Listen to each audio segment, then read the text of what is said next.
Hello friends, welcome back to my YouTube channel. इस video में हम बात करेंगे यूएस वीज़ा के। यूएस वीज़ा कितने टाइप के होते हैं और हमें सी फेरर्स को यूएस वीज़ा की क्या रिक्वायरमेंट है, कौन सा यूएस वीज़ा लगता है हमारे लिए, फिर यूएस वीज़ा की फीस क्या होती है, कहाँ से लगता है, कौन से डॉक्यूमेंट्स लगते हैं, कितने प्रोसेसिंग डेज हैं। इन सब सवालों के जवाब आपको पूरी वीडियो में मिलेंगे। आप वीडियो के अंत तक बने रहें। Let's start the video. First will talk about the type of visas. कितने तरीके के वीज़ा होते हैं? दो ही तरीके के होते हैं mostly, immigrant visa and non immigrant visa. Non immigrant visa वो होता है जो टेम्पररी होते हैं और जो इमिग्रेंट वीज़ा होते हैं वो परमानेंट होते हैं। ओके, सी फेरर्स के लिए नॉन इमिग्रेंट वीज़ा, जो सी फेरर्स का वीज़ा लगता है वो नॉन इमिग्रेंट वीज़ा की कैटेगरी में आता है। अब नॉन इमिग्रेंट वीज़ा के अंदर बहुत सी कैटेगरीज है, like for example tourism, business, family visits, study और वर्क, या फिर ट्रांजिट वीज़ा। तो ये सारी कैटेगरीज नॉन इमिग्रेंट के अंदर आती है। तो इन सब कैटेगरीज में से जो वीज़ा सीमैन के लिए, सी फेरर के लिए लगता है उसे बोलते हैं ट्रांजिट वीज़ा, और उस वीज़ा का नाम होता है C1D वीज़ा।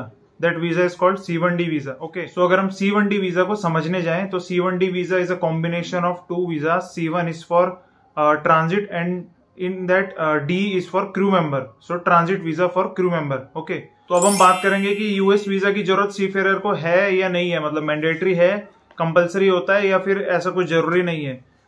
ये इसका जवाब है कि कंपनी की रिक्वायरमेंट के अकॉर्डिंग, कंपनी अगर आपको बोलेगी कि यूएस वीज़ा लगाना है तो आपको लगाना पड़ेगा, अदरवाइज ऐसी कोई जरूरत नहीं है। ठीक है, बट इससे क्या होता है, थोड़ा सा जैसे आप किसी और कंपनी में अप्लाई करते हैं तो आपके रेज्यूमे का थोड़ा वेटेज बढ़ जाता है कि हाँ मेरे पास यूएस वीज़ा भी है। तो उनके पास कोई बहाना नहीं रहता कि आपके पास ये नहीं है, वो नहीं है, तो वो आपके ज्वाइनिंग को जो है मतलब आगे पोस्टपोन करेंगे या मना कर देंगे, ऐसे करके। यूएस वीज़ा की जरूरत क्यों होती है हमें? यूएस वीज़ा की जरूरत इसलिए होती है कि अगर हमारी ज्वाइनिंग यूएस से हो रही है तो यूएस वीज़ा मैंडेटरी है। अगर साइन ऑफ यूएस से हो रहा है तो यूएस वीज़ा मैंडेटरी है। ठीक है, और अगर आप पे यूएस वीज़ा नहीं है तो ऐसा नहीं है कि आप यूएस नहीं जा सकते। आपका शिप अगर एशिया से या यूरोप से या अफ्रीका से कहीं से भी यूएस जा रहा है, ठीक है, और आप शिप पे ही हैं, तो आप विदाउट यूएस वीज़ा भी यूएस जा सकते हैं, बट आप शिप में रहेंगे। ठीक है, शिप आपका यूएस चला गया, वहां पे आपका कार्गो डिस्चार्जिंग, लोडिंग या जो भी होना है वो होगा, बट आप श्योर लीव नहीं जा सकते। You have to stay on board without US visa. अगर आपके पास यूएस वीज़ा नहीं है तो आपको शिप पे रहना पड़ेगा, श्योर लीव नहीं मिलेगी। तीन पर्पस हो गए यूएस वीज़ा के लिए, sign on, sign off, and अगर आपको श्योर लीव जाना है तो भी मैंडेटरी होता है यूएस वीज़ा लगा हुआ। ठीक है, नहीं तो बिना यूएस वीज़ा के आप यूएस जा सकते हैं, बट वहां पे आप उतर नहीं सकते, अलाउड नहीं है। बाकी और कंट्रीज के वीज़ाज थोड़ा बहुत मतलब एजेंट जो होता है वो लगा देता है, जो पोर्ट में आते हैं एजेंट्स, वो हमारे पासपोर्ट लेके जाते हैं, वो वीज़ा लगवा देते हैं, उनमें इतनी प्रॉब्लम नहीं होती। बट यूएस का वीज़ा थोड़ा सा ज़्यादा फॉर्मेलिटीज होती हैं इसमें, तो उस वजह से ये हमको ही पहले लगवाना पड़ता है ज्वाइनिंग से पहले। ओके, तो अब हम बात करेंगे C1D वीज़ा आपका लग चुका है। ओके, अब उसके बाद जैसे आपका साइन ऑन या साइन ऑफ होगा तो आप, ऐसा नहीं है कि जैसे आपका साइन ऑन हो रहा है, साइन ऑफ हो रहा है तो आप कितने भी दिन जो है यूएस में रह सकते हैं, ऐसा नहीं होता है। Maximum 29 days. ओके, ये जो है क्राइटेरिया है इसका कि आप 29 डेज से ज्यादा यूएस में नहीं रुक सकते हैं ड्यूरिंग योर साइन ऑन और साइन ऑफ, और whatever is the reason. अगर किसी भी वजह से जैसे साइन ऑन में आपको डिले हो जाता है तो कंपनी आपको होटल में रखती है, तो कंपनी आपको वैसे तो इतना टाइम तक रखती नहीं है, बट कोई रेयर केसेस हो गया तो 29 डेज से ज्यादा नहीं रख सकती है। ठीक है, या फिर साइन ऑफ के टाइम पे 29 डेज से ज्यादा आप यूएस में नहीं रह सकते हैं C1D वीजा की अंडर। Okay, now let's talk about how to apply for this C1D visa. Okay, दो मेथड है। पहला मेथड ये है कि आप अप्लाई करें, और दूसरा मेथड ये है कि आप एजेंट के थ्रू अप्लाई करवाएं। कौन सा बेटर ऑप्शन रहेगा? एज पर माई एक्सपीरियंस, मैंने अभी जस्ट यूएस वीजा लगवाया है, एंड अभी मेरा यूएस वीजा आया नहीं है, बट वो अप्रूव हो चुका है। विद इन अ वीक वो डिलीवर हो जाएगा मेरे घर पे। मेरा पासपोर्ट डिलीवर हो जाएगा, क्योंकि जो वीजा होता है वो पासपोर्ट पे ही लगता है, तो वहां पे वो पासपोर्ट रख लेते हैं। ओके, वो विद इन अ वीक आ जाएगा घर पे। As per my recommendation, I think you should go for agent. ठीक है, अगर आप खुद भरने जाएंगे तो आप खुद भी भर सकते हैं, ऐसी कोई बड़ी बात नहीं है, बट उसमें कुछ ऐसी डिटेल्स आती हैं, ऐसे ऑप्शंस आते हैं जो वो मांगते हैं और आपके पास नहीं होता। लाइक फॉर एग्जांपल उसमें कुछ ऐसा आता है कि आपका यूएस में एड्रेस क्या है, जो रेसिडेंशियल एड्रेस है यूएस में, आप किसको जानते हैं, उसकी डिटेल्स क्या है, ये सारी डिटेल्स आपको कंपनी देती है। फिल करने के लिए, बट आप एक्चुअल में जो है कंपनी ये सब नहीं देती है डिटेल्स। जब आप फॉर्म भरने जाएंगे तो आप उनको पूछोगे सर मेरे को ये डिटेल्स चाहिए, मैं DS 160 फॉर्म भर रहा हूँ तो मेरे को ये डिटेल्स चाहिए, तो वो इग्नोर करते हैं, वो इतना ध्यान नहीं देते, तो बहुत ज्यादा वो इस प्रोसेस को बहुत लंबा खींच देते हैं। जो जल्दी लगना होता है वीजा उसमें टाइम लगता है। तो मेरी रिकमेंडेशन आपको यही है कि आप एजेंट के लिए जाएं, ठीक है। एजेंट आपको with in a month US visa लगवा के दे देगा और ज्यादा चार्जेस भी नहीं करता है, ठीक है। मैंने जिस एजेंट से लगवाया वो मिनिमम फीस चार्ज करता है ऑफ 1000 रुपीज ओनली, ठीक है। US वीजा की फीस तो आपको देनी पड़ेगी, वो तो मैंडेटरी है। उसके ऊपर सिर्फ वो जो है 1000 रुपीज चार्ज करता है अपनी फीस, और जो भी पेपर वर्क सब कुछ होता है वो पूरा एंड तक करके आपको देगा, अपॉइंटमेंट करके देगा। बस आपको जाके बायोमेट्रिक और इंटरव्यू करवाना पड़ेगा, ठीक है। बाकी सारा हेडेक उसका है, सारा हेडेक। जो भी वो डॉक्यूमेंट्स मांगेगा आप उसको देते रहो, वो उसके अकॉर्डिंगली आपका फॉर्म भरता रहेगा और आपको आगे आगे बताता रहेगा। फिर लास्ट में वो आपको एक डेट दे देगा, 2 डेट दे देगा, ठीक है, कि सर आपको यहाँ पे मुंबई से या दिल्ली से है और आपको वहां पे जाके जो है अटेंड करना है और ये डॉक्यूमेंट्स लेके जाने हैं, ठीक है। और बस फिर आपका जो है US वीजा आ जाएगा विद इन अ वीक, अगर आप पास हो गए तो। ओके, अब बात करते हैं US वीजा लगवाना कहाँ से चाहिए। मैंने एजेंट से ही पूछा था, तो एजेंट ने बोला कि अगर आप दिल्ली से लगवाने जाएंगे तो नवंबर की डेट मिल रही है, क्योंकि उनके पास तो सारी डिटेल्स रहती है। तो उन्होंने चेक करा था, तो मेरे टाइम पे मतलब जब मैंने पूछा था तो वो 2-2.5 महीने आगे की डेट बता रहा था कि दिल्ली से बहुत आगे की डेट मिलती है, ठीक है। मुंबई से आपको डेट जल्दी मिल जाएगी। अगर आप चाहते हैं जल्दी वीजा तो आपको मुंबई से जल्दी मिल जाएगा। तो अब आपको पता ही है हमारा प्रोफेशन ऐसा है कि हमको सारी जो फॉर्मेलिटीज है उतरने के बाद जो है जल्दी जल्दी पेपर वर्क जो भी रहता है, कोर्स वगैरह, ये सब जल्दी जल्दी चाहिए होता है। तो आई think you should go for Mumbai. Mumbai से आपका काम जल्दी हो जाएगा। मेरा विद इन अ मंथ जो है कंप्लीट हो गया। मेरे कुछ पर्सनल रीजंस थे, उसकी वजह से मेरे को एक्सटेंड भी करनी पड़ी डेट, बट वो और जल्दी हो जाता, अभी तक मेरे पास होता। बट आप डेट एक्सटेंड भी कर सकते हैं, उसे बोल के एडजस्ट भी हो सकती है डेट। ऐसा नहीं है आप एजेंट को बोलेंगे अगर आपको कुछ इंपॉर्टेंट काम पड़ गया तो वो एडजस्ट भी कर देगा, ऐसी कोई बड़ी बात नहीं है। बट वो आपको रिकमेंड करेगा कि सर आप मुंबई से जाइए, क्योंकि वहां डेट जल्दी मिल जाती है। दिल्ली से आपको 2-2.5 महीने आगे की मिलेगी। So it's better for you to go to Mumbai for biometric and this US visa interview. So अब बात करते हैं US वीजा अप्लाई करने के लिए, बनवाने के लिए आपका खर्चा कितना आएगा, कितना एक्सपेंडिचर होगा। सो फर्स्ट मैं बताता हूँ, US वीजा की जो फीस होती है वो पहले $160 हुआ करती थी, बट अब वो $185 है, which is equals to 15,540 okay in Indian money. And ये रिएम्बर्सेबल अमाउंट होता है, सो डोंट वरी। देन आपकी जो जब अगर आप एजेंट के थ्रू अप्लाई करवा रहे हैं तो 1000 रुपीज आपको एजेंट को भी देने पड़ेंगे, ठीक है। तो ये कुछ 16,500 हो गए। फिर उसके बाद जब आप पासपोर्ट वहाँ US वीजा में ऑफिस में, एम्बेसी में दे देंगे, तो वो जब डिलीवर होगा घर पे तो उसके डिलीवरी के भी चार्जेस होंगे। तो मेरे जो चार्जेस पड़ रहे हैं वो 850 रुपीज पड़ रहे हैं, जो मैंने घर पे मंगवाया है, ठीक है। कंपनी में नहीं जा रहा मेरा पासपोर्ट, मैंने सीधा घर पे मंगवाया। तो आप सम्स अप करके अराउंड 18,000 ये हो गए, ठीक है। फिर आपके ट्रैवलिंग एक्सपेंसेस, जहां से भी आप रहते हैं, जहां भी आप जाएंगे, ओके, दिल्ली जाएंगे US वीजा के लिए, मुंबई जाएंगे, तो जो ट्रैवलिंग एक्सपेंसेस है वो भी आपको रहेंगे। फिर एटलीस्ट 2 डेज आपको मुंबई में रहना पड़ेगा। पहला दिन बायोमेट्रिक के लिए, दूसरा दिन आपको इंटरव्यू के लिए। ये उनके लिए जो first time US visa apply कर रहे हैं, ठीक है, उनके लिए नहीं है। जो ड्रॉप बॉक्स वाले जो ऑलरेडी मतलब US वीजा था, एक्सपायर हो गया, then again they are going for renewing the US visa, ये उनके लिए नहीं है, ठीक है। जो न्यू कमर्स है सिर्फ उनके लिए है। तो फिर वो ट्रैवलिंग एक्सपेंसेस रहेंगे। फिर मुंबई में आप 2-3 दिन रहोगे, उसके स्टे करने के वहां पे एक्सपेंसेस रहेंगे। तो ओवरऑल आपका जो खर्चा आ जाएगा वो 30,000 तक, मैं कह सकता हूं कि आप मैक्सिमम लेके चलो कि 30,000 तक आ जाएगा, ठीक है। 25 में भी हो सकता है, अगर आपके जानने वाले रहते हैं वहां पे तो आप कैसे भी करके एडजस्ट कर सकते हैं, इट्स अप टू यू, ठीक है। तो अब इसमें से रिएम्बर्स कितना होगा, कौन सा अमाउंट रिएम्बर्स होगा। ये जो भी खर्चा होगा 25-30 हजार आपका ये 2-3 दिन में, इसमें से सिर्फ आपका रिएम्बर्सेबल अमाउंट जो है वो सिर्फ US वीजा की फीस होगी, ठीक है। जो US वीजा की फीस आप पे करेंगे बैंक के थ्रू, किसी भी बैंक के थ्रू, $185, सिर्फ वही रिएम्बर्सेबल होगा। उसके अलावा ये एजेंट की फीस नहीं रिएम्बर्स होगी, ये जो डिलीवरी चार्जेस होंगे पासपोर्ट के उसकी फीस रिएम्बर्स नहीं होगी, और जो आपके ट्रैवलिंग एक्सपेंसेस है और जो स्टेज है ये कुछ रिएम्बर्स नहीं होगा, सिर्फ US वीजा की फीस रिएम्बर्स होगी, दैट्स इट, उसके अलावा कुछ नहीं।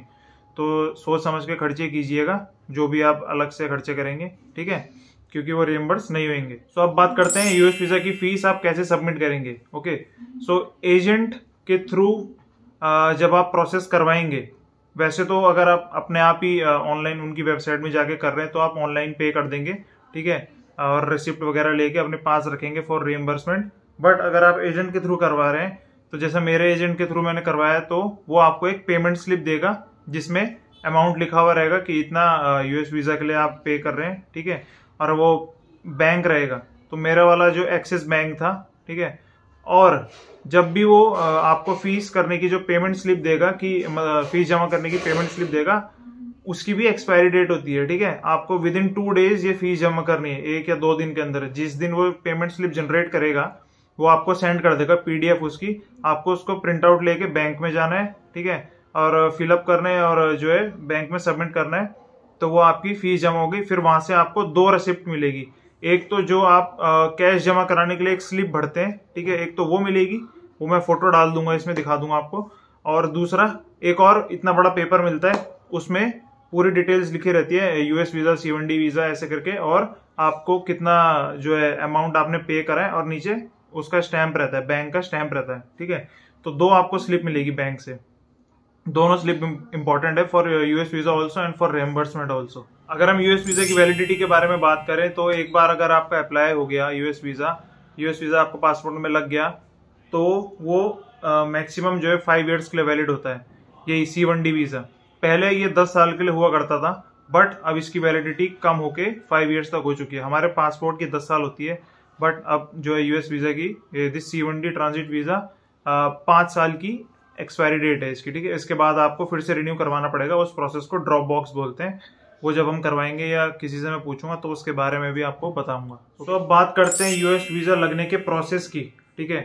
तो आपने लेट्स से फॉर एग्जांपल, मुझे एजेंट के थ्रू ही पता है, तो क्योंकि मैंने अप्लाई उसके थ्रू करा है। तो अगर आपने एजेंट के थ्रू अप्लाई करा है, तो एजेंट आपको सारे जो है डॉक्यूमेंट्स वगैरह बना के दे देगा, जो जो यूएस वीजा के इंटरव्यू में लगेंगे, ठीक है। फिर उसके बाद आपको डेट बता देगा, ये डेट को आपका अपॉइंटमेंट है, आपको जाना है। सो आप न्यू कमर है, फर्स्ट टाइम अगर आप यूएस वीजा के लिए अप्लाई कर रहे हैं, तो 2 डेट्स मिलेंगी। First date is for biometrics, जिसमें आपके फिंगरप्रिंट्स, थम्स वगैरह ये सब लिए जाएंगे और फोटो ली जाएगी, ठीक है। Second day is for interview. उस दिन भी आपका फिंगरप्रिंट्स लिया जाता है for verification, for cross checking, but उस दिन मेन जो है इंटरव्यू के लिए होता है। तो ये 2 दिन आपको मिनिमम मान के चलना पड़ेगा कि आपको जहां भी आप जा रहे हैं, मुंबई या दिल्ली, 2 दिन वहां पे आपको लगेंगे ही यूएस वीजा के लिए। अब अगर आप मुंबई से जा रहे हैं, सो मुंबई से जाने के लिए मैं बताता हूँ। पहला दिन अगर आप, जैसे उसमें अपॉइंटमेंट डेट लिखी हुई रहती है, अपॉइंटमेंट डेट और टाइम लिखा हुआ रहता है कि आपका 11:30 बजे अपॉइंटमेंट है बायोमेट्रिक के लिए। तो आपको मतलब आप ये सोचोगे कि अब आधा घंटा पहले पहुंच जाऊं, 1 घंटा पहले पहुंच जाऊंगा, ठीक है, 11:30, बट ऐसा नहीं है। मुंबई का मैं बता रहा हूँ, दिल्ली का मुझे पता नहीं। मुंबई में आप बायोमेट्रिक के ऑफिस में, आसपास में ही है दोनों ऑफिस, वीजा का भी उधर ही है, थोड़ा सा डिस्टेंस है, 1 किलोमीटर का डिस्टेंस है। तो आप जब जाएंगे बायोमेट्रिक के लिए, तो आप जल्दी से जल्दी घर से निकलिए, ठीक है, क्योंकि एम्बेसी ओपन होती है 8 o'clock, 8 बजे ओपन हो जाती है। तो आप जितनी जल्दी जाएंगे उतनी जल्दी आपका काम हो जाएगा। वहां पे आप जाएंगे तो आपसे पहले ही वहां पे बहुत लंबी लाइन लगी रहती है, क्योंकि मैंने ऐसा एक्सपेक्ट नहीं करा था, बट वहां पे 100-200 लोगों की लाइन लगी हुई थी ऑलरेडी पहले से ही, ठीक है। तो बहुत लंबी लाइन थी। तो मैं चला गया था, मुझे किसी ने सजेस्ट करा था कि जल्दी चलाना, जितनी जल्दी जाएगा उतनी जल्दी काम हो जाएगा। ऐसा कुछ नहीं है कि 11:30 का अपॉइंटमेंट है तो आधे घंटे पहले जाना है, 11:30 बजे तुमको वहां पहुंचना है, ऐसा कुछ नहीं है, ठीक है।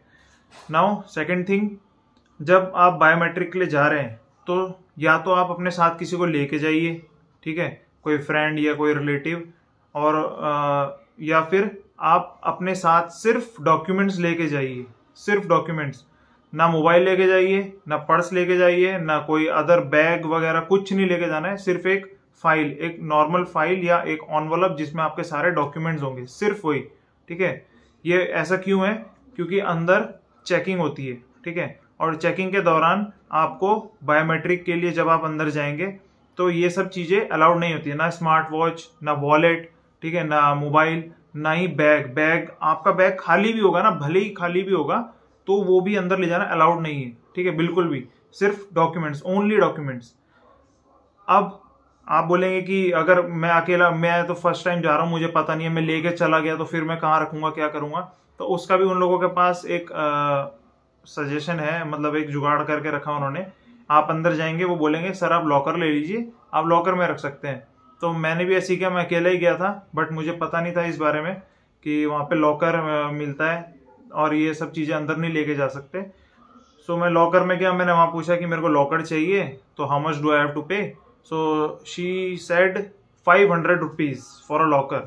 तो उन्होंने बोला कि 500 रुपये सिर्फ एक लॉकर के लिए, अपना सिर्फ बैग, मोबाइल, पर्स एक में डाल के और एक उसमें डालने के लिए 500 रुपये चार्ज होते हैं वहाँ पे, ठीक है।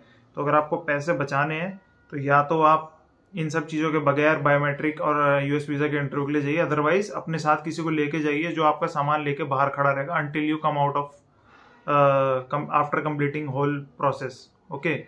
तो बस आप अंदर जाइए और अपना बायोमेट्रिक वगैरह में कुछ नहीं होता है, वो अंदर लाइन लगी रहती है, वो हल्के हल्के आपको आगे फॉरवर्ड करके, और काउंटर्स रहते हैं, 5-6 काउंटर रहेंगे, वहां पे जाके कैमरे वगैरह लगे रहेंगे, वो आपको अपने की 4 उंगलियों के प्रिंट लेंगे, फिर दोनों अंगूठों के लेंगे और आपकी फोटो लेंगे, एंड दैट्स इट, यही बायोमेट्रिक है, वो कंप्लीट हो जाएगा। इस प्रोसेस को होने में टोटल 1.5 घंटा लगा था मेरे को, क्योंकि लाइन लगी हुई थी, काफी लोग थे। सो अदरवाइज वेरी क्विक प्रोसेस है, कुछ ज्यादा वैसे टाइम नहीं लगता अगर भीड़ ना हो तो, ठीक है। अब आप अगर मुंबई से जा रहे हैं तो आप जब स्टेशन से उतरेंगे, बांद्रा बीकेसी कॉम्प्लेक्स में है ये, ठीक है, बांद्रा स्टेशन से जब आप उतरेंगे तो आप जब ऑटो करेंगे, वहां से आपको ऑटो ही करना पड़ेगा, थोड़ा सा दूर है। तो जब आप ऑटो करेंगे तो ऑटो वाले को ये बोलना पड़ेगा आपको कि मेरे को फिंगरप्रिंट के लिए जाना है, यूएस वीजा के लिए, तब वो आपको लोकेशन पे लेके जाएगा। अदरवाइज अगर आप उसको बोलेंगे कि मेरे को यूएस वीजा के लिए जाना है, यूएस एम्बेसी जाना है, तो वो आपको यूएस वीजा वाली बिल्डिंग में उतार देगा जहाँ पे इंटरव्यू होता है। फिर वहां से आपको बाय वॉक जाना पड़ेगा, और वो 1-2-1.5 किलोमीटर दूर है वहां से फिंगरप्रिंट वाला। सो इट्स बेटर आप पहले ही ऑटो वाले को बोल दें कि मेरे को जो है बायोमेट्रिक्स के लिए जाना है, तो वो उस बिल्डिंग पे ले जाके आपको छोड़ेगा, ठीक है। तो आपको इतना चलना नहीं पड़ेगा, मुझे चलना पड़ा था, तो फिर इसलिए मैं आपको पहले बता रहा हूँ। And let's talk about second day जिसमें आपका इंटरव्यू होगा यूएस वीजा के लिए। तो उसमें भी सेम है, अपने साथ कुछ लेके नहीं जाना है, ठीक है, सिर्फ डॉक्यूमेंट्स की रिक्वायरमेंट है। और वो क्या क्या डॉक्यूमेंट्स है वो मैं आपको बताता हूँ। अभी कुछ ऐसा है कि कुछ रिक्वायरमेंट होती है, जैसे बायोमेट्रिक के दिन आपको पड़ेगा अपॉइंटमेंट लेटर की जरूरत पड़ेगी, और DS 160 फॉर्म, ठीक है, फिर आपका पासपोर्ट, CDC, एंड मतलब ये डॉक्यूमेंट्स मैं बता रहा हूँ, ये आपको अपने साथ लेके जाने दोनों दिन, ठीक है, दोनों दिन लेके जाने। इसमें से कुछ की जरूरत पड़ेगी, कुछ की नहीं पड़ेगी, बट रिस्क लेने की जरूरत नहीं है, आप डॉक्यूमेंट सारे अपने साथ लेके जाइए, ठीक है। तो DS 160 form, appointment letter, company letter, then आपका passport, CDC and STCW certificate and bank की रिसिप्ट, ठीक है। ये कुछ डॉक्यूमेंट्स हैं, 7 डॉक्यूमेंट्स है, ये आपको अपने साथ लेके जाने हैं, ठीक है, दोनों दिन लेके जाना है, मैं ये रिकमेंड करूंगा। तो अब बात करते हैं यूएस वीजा इंटरव्यू डे के बारे में, जिस दिन आपका यूएस वीजा का इंटरव्यू रहेगा, ठीक है। तो उस दिन जब आप सिक्योरिटी चेक इन वगैरह करने के बाद आप अंदर जाएंगे, तो एक लंबी क्यू के बाद आपको पूछा जाएगा कि आप कौन सी लैंग्वेज में इंटरव्यू देना चाहते हैं, ठीक है। It can be Hindi, English, Gujarati, any language from south, then Marathi, ठीक है। सो उनके पास काफी ऑप्शंस रहते हैं। ये ऑप्शंस ऐसे रहते हैं कि जो अंदर एम्बेसी में ऑफिसर्स बैठे रहते हैं, उनके साथ ट्रांसलेटर बैठे रहते हैं, तो वो ट्रांसलेट करके आपकी लैंग्वेज उनको इंग्लिश में समझाते रहते हैं, ठीक है। तो आपको टेंशन लेने की जरूरत नहीं है, जिस भी लैंग्वेज में आप मोर कॉन्फिडेंट है, मैं आपको यही सजेस्ट करूंगा, जिस भी लैंग्वेज में रिस्क लेने की जरूरत नहीं है, क्योंकि 15,000 रुपीज कम नहीं होते हैं। आपकी एक चूक की वजह से 15,000 रुपीज का लॉस हो जाएगा, फिर कंपनी उसको रिम्बर्स नहीं करती है, समझ रहे हो। अगर आपका वीजा रिजेक्ट हो गया एनी हाउ, तो वो फीस जो है कंपनी जो है वो नहीं करती, रिम्बर्स नहीं करती है, वो आपकी जेब से ही जाएगा। सो इट्स बेटर कि आप जिस भी लैंग्वेज में कॉन्फिडेंट है उस लैंग्वेज में जाइए। मैं हिंदी में, इंग्लिश में, दोनों में कॉन्फिडेंट था, बट मैं रिस्क नहीं लेना चाहता था, सो आई टुक हिंदी लैंग्वेज। तो मैंने हिंदी लिया, तो फिर उन्होंने लैंग्वेज वाइज जो है चेयर्स में आपको बैठा दिया, और फिर अंदर गए। तो जो है लाइन वाइज अंदर गए, पहले इंग्लिश वालों को भेजा, फिर जो है मराठी, गुजराती, ऐसे ऐसे करके लास्ट में हिंदी वालों की लाइन लास्ट में। सो अंदर जाने के बाद फिर एक और लाइन है, फिर वहां पे आपके डॉक्यूमेंट्स, पासपोर्ट वगैरह फिर से चेक होंगे, वो कुछ आपसे पूछेंगे। फिर देन एट द एंड आपको जो है यूएस वीजा के काउंटर होंगे वहां पे, अलग अलग जो है काफी काउंटर्स होते हैं, 7-8 काउंटर होते हैं। तो वहां पे आपको जाके अब इंटरव्यू देना है। तो अब बात करते हैं इंटरव्यू क्वेश्चंस की, क्या क्या क्वेश्चंस पूछे जाते हैं। ठीक है, मेरे से क्या पूछे गए थे वो मैं बताता हूँ। मेरी रैंक ऑर्डिनरी सीमैन है, तो मेरे से उसी के रिगार्डिंग उन्होंने क्वेश्चन पूछे। सो उन्होंने पहले डॉक्यूमेंट्स मांगे, फिर मेरा कंपनी का लेटर मांगा। तो उन्होंने कंपनी के लेटर में मेरी डेजिग्नेशन देखी ऑर्डिनरी सीमैन। तो फिर उन्होंने जो है मेरे से पूछना स्टार्ट करा कि ऑर्डिनरी सीमैन बनने के लिए कितना टाइम लगता है, क्या रिक्वायरमेंट्स है, ऐसे करके पूछा मेरे से। और आपने कितनी सेल करी है, तो इसके बाद प्रमोशन कैसे होता है, कौन सी रैंक होती है। तो ये क्वेश्चंस उन्होंने मेरे से पूछा। इसका मतलब ये है कि वो जो आप हो, जो आपकी रैंक है एट प्रेजेंट, वो उसके रिगार्डिंग, उसके रिलेवेंट ही क्वेश्चंस पूछेंगे। तो मैंने सबका आंसर दिया क्योंकि कुछ वो नहीं था। एंड ये कुछ क्वेश्चंस थे, सबके लिए क्वेश्चन सेम नहीं होंगे, नॉर्मल जनरल क्वेश्चन है, ये आपको पता होने चाहिए। ठीक है, अगर आप वीजा के लिए जा रहे हैं, अगर उनको हल्का सा भी डाउट हो या कुछ हुआ तो वीजा आपका रिजेक्ट हो सकता है। और वीजा रिजेक्ट होते हैं, इसको हल्के में मत लीजिएगा। ठीक है, फिर मैंने एक बोसन थे, उनसे पूछा मेरे पिछले शिप के, तो उन्होंने बताया कि उनसे उनका नाम पूछा, फिर पूछा कि आपका काम क्या होता है, बोसन रैंक कैसे अचीव होती है, मतलब कौन से स्टेप्स के थ्रू, फिर बोसन का काम क्या होता है शिप में। ठीक है, तो उन्होंने थोड़ा बहुत अपना वर्क एक्सप्लेन करा, वहां पे हिंदी में बोला उन्होंने, वो ट्रांसलेटर बैठा हुआ था, वो कन्वर्ट करके जो है बता रहा था।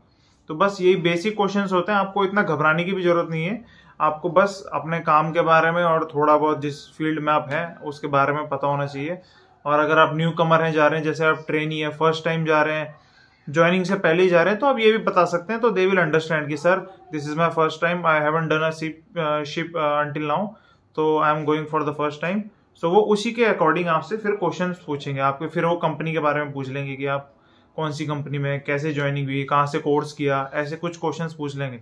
तो कोई बहुत बड़े क्वेश्चंस नहीं पूछते हैं, ये बेसिक क्वेश्चंस होते हैं। बस ये सब क्वेश्चंस पूछने के बाद वो आपके सारे डॉक्यूमेंट्स जो भी चेक वेरिफिकेशन के लिए लेते हैं वापस ले लेंगे, वो वापस दे देंगे आपको। एंड आपका पासपोर्ट अपने पास रख लेंगे क्योंकि उस पर वीजा लगता है। Then you have to exit the embassy, that's it. This is the whole process for US visa interview. Now let's talk about अगर आप फेल हो गए, अगर आप क्वालिफाई नहीं कर पाए। ठीक है, अगर वीजा इंटरव्यू में आप फेल हो गए, अब क्या क्या रीजन होते हैं यूएस वीजा के इंटरव्यू में फेल होने के लिए। एक तो आपके पास कंपनी का कोई लेटर नहीं है, ठीक है, या फिर कंपनी ने लेटर नहीं दिया आपको ढंग से, ठीक है, उसमें डिटेल्स अलग है, मिसमैच है, कुछ ऐसा है, या फिर आप पे कंप्लीट डॉक्यूमेंटेशंस नहीं है, या फिर आपने एप्लीकेशन फॉर्म ढंग से नहीं भरा है, ठीक है, या फिर आपका प्रॉपर कम्युनिकेशन नहीं है इंटरव्यूअर के साथ। सो मेनी रीजंस, बहुत सारे रीजंस हो सकते हैं। तो अगर आपका वीजा जो है इन भी किसी रीजन की वजह से रिजेक्ट हो जाता है, तो माय फ्रेंड वो आपकी जो फीस थी $185 वो पूरी चली जाएगी। Again you have to apply for second attempt, और उसके लिए पूरी आपको दोबारा से $185 की फीस दोबारा देनी पड़ेगी। ठीक है, तो it's better for you to focus on your first attempt. पहले ही अटेम्प्ट में आपको क्वालिफाई करने की कोशिश करनी चाहिए। ठीक है, तो $185 जो पहले अटेम्प्ट में अगर आप फेल हो गए तो वो गया, वो कंपनी भी रियम्बर्स नहीं करेगी हमारी। ठीक है, फिर सेकंड अटेम्प्ट आप दोबारा से जब पे करेंगे $185, अगर उसमें पास हो गए देन वो कंपनी पे करेगी जिसमें आप पास हो जाओगे, क्योंकि आपके फेलियर की रिस्पॉन्सिबिलिटी कोई नहीं लेता, तो कंपनी भी क्यों लेगी। सो आप सेकंड अटेम्प्ट में पास हो गए तब उसका। थर्ड अटेम्प्ट 3 अटेम्प्ट होते हैं मेरे ख्याल से, मेरे को इतना नहीं पता है कितने अटेम्प्ट होते हैं, बट मैक्सिमम आई गेस 3 ही अटेम्प्ट होते हैं। उसके बाद दोबारा से शायद दोबारा से अपॉइंटमेंट वगैरह लेना, और ये डॉक्यूमेंटेशन स्टार्टिंग से 0 से होता है या फिर क्या होता है पता नहीं, तो वो उसके लिए आप नेट पे देख सकते हैं। इतनी डिटेल्स मेरे को पता नहीं है, बट इतना पता है कि आपको कैसे भी करके फर्स्ट अटेम्प्ट में इसको निकालना है। ठीक है, तो यही इंफॉर्मेशन थी बस। आई होप आपको इंफॉर्मेशन हेल्प करेगी ये वीडियो पूरे एंड तक देखने के लिए। Thank you so much, and ऐसे ही अपना सपोर्ट बनाए रखें। and do subscribe my channel and share this video with who are going to apply for US visa. जिनको ज़रूरत है उनसे ये वीडियो शेयर कीजिए, उनकी काफ़ी हेल्प हो जाएगी. ठीक है. So that's it. Thank you so much. Thank you so much guys. Have a nice day.